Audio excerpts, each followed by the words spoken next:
ওন্দা বিধানসভা কেন্দ্রের বিজেপি প্রার্থী হিসাবে নাম ঘোষণার পর তিনি প্রচারে ঝাঁপ দিলেন অমরনাথ শাখা। মঙ্গলবার সকালে বিষ্ণুপুরের ছিন্নামস্তা মন্দিরে পুজো দিয়ে নির্বাচনী প্রচার শুরু করেন তিনি। দলীয় কর্মীদের সঙ্গে নিয়ে মন্দিরে গিয়ে ভক্তি ভরে পুজো দেন বিজেপি প্রার্থী।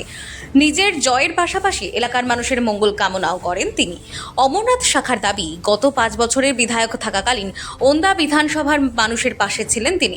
প্রশাসন ও রাজ্য সরকারের বাধা সত্ত্বেও নিজের বিধায়ক উন্নয়ন তহবিলের সমস্ত টাকা এলাকার উন্নয়নে খরচ করেছেন বলেও দাবি করেন তিনি। আসন্ন নির্বাচনে জয়ের ব্যাপারে তিনি 100% আশাবাদী বলেই জানান। মায়ের কাছে আশীর্বাদ চাইলাম যে বিগত দিনগুলি যেমন ভালোভাবে কেটেছে, আগামী দিনগুলিও যাতে মায়ের কাছে প্রার্থনা করলাম যে আমাদের দিনগুলি যাতে ভালোভাবে কাটে, ওনার মানুষের জন্য যাতে কিছু করতে পারি।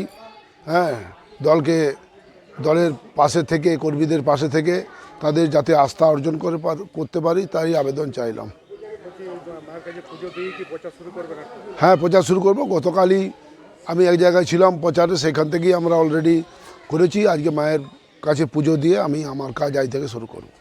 হ্যাঁ, জিতার ব্যাপারে আমি আশাবাদী, কারণ মানুষের পাশে আমরা থাকি, মানুষের খবরাখবর নেই, এবং আমার বিধায়ক ল্যান্ডের যে পয়সা, আমি সে পয়সা খরচা করতে পেরেছি, এইটাই আমার একটা বড় পাওনা। কারণ রাজ্য সরকার তো আমাদের কাছে কোনো ধরনের বিডিও অফিসের মিটিংয়ে, ডিএমের মিটিংয়ে, কোনো মিটিংই তো আমাদেরকে পার্টিসিপেট করতে দেয়নি।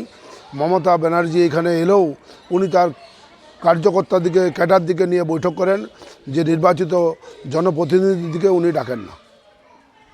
বাঁকুড়া বিষ্ণুপুর থেকে সুচিন্ত গোস্বামীর রিপোর্ট, বঙ্গলেখনী।